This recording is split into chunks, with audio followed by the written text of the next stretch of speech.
నోబుల్తో పోలిక గల వివిధ బహుమతులలో సరైన వ్యాఖ్యను గుర్తించండి అన్నాం. చూడండి 6 సబ్జెక్టులలో మాత్రమే నోబుల్ ఇస్తున్నారు. ఇప్పుడు మ్యాథ్స్లో నోబుల్ ఇవ్వట్లేదు. కాబట్టి మ్యాథ్స్ వాళ్ళందరూ ఏం చేశారు, వాళ్ళకు వచ్చే ప్రైజ్లో ఒకదాన్ని నోబుల్ లాగా ఫీల్ అవుతున్నారు. ఎడ్యుకేషన్ వాళ్ళు కూడా అంతే, వాళ్ళకు వచ్చే దానిలో ఒకదాన్ని నోబుల్ లాగా ఫీల్ అవుతున్నారు. సో ఇట్లా మీకు 4 ప్రైజులు ఇచ్చాడు, 4 రంగాలు ఇచ్చాడు. దీనిలో స్టేట్మెంట్లన్నీ కరెక్టేనా, ఏమన్నా తప్పు ఉన్నాయా అంటున్నారు.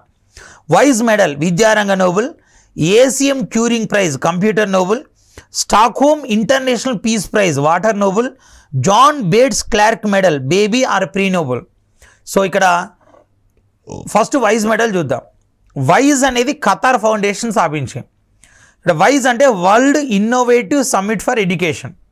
సో దీన్నే మన విద్యారంగ నోబుల్ అంటాం, సరైనదే. ACM Turing prize computer Nobel అంటాం, సరైనదే. స్టాక్హోమ్ ఇంటర్నేషనల్ పీస్ ప్రైజ్ దీన్ని వాటర్ నోబుల్ అంటాం. ఇది 2015వ సంవత్సరంలో భారత్కు చెందిన సామాజిక కార్యకర్త వాటర్ మ్యాన్ ఆఫ్ ఇండియాగా పిలువబడే రాజేంద్ర సింగ్ గారికి వచ్చింది. And John Bates Clark medal, so దీన్నే బేబీ నోబుల్ ప్రీ నోబుల్ అన్నాం. యాక్చువల్లీ ఇది ఎకనామిక్స్లో ఇస్తారు. అదే సార్ ఎకనామిక్స్ నోబుల్ ఇస్తున్నారు కదా, మళ్ళీ ఇది కొత్తగా ఏంటంటే, సో యాక్చువల్లీ ఇది 1947 నుంచి ఎవ్రీ ఇయర్ 2 ఇయర్స్కి ఒకసారి ఇచ్చేవాళ్ళు, కానీ మనకు 2009 నుంచి ఎవ్రీ ఇయర్ ఇస్తున్నారు. సో ఇది ఎకనామిక్స్లోనే ఇస్తున్నారు.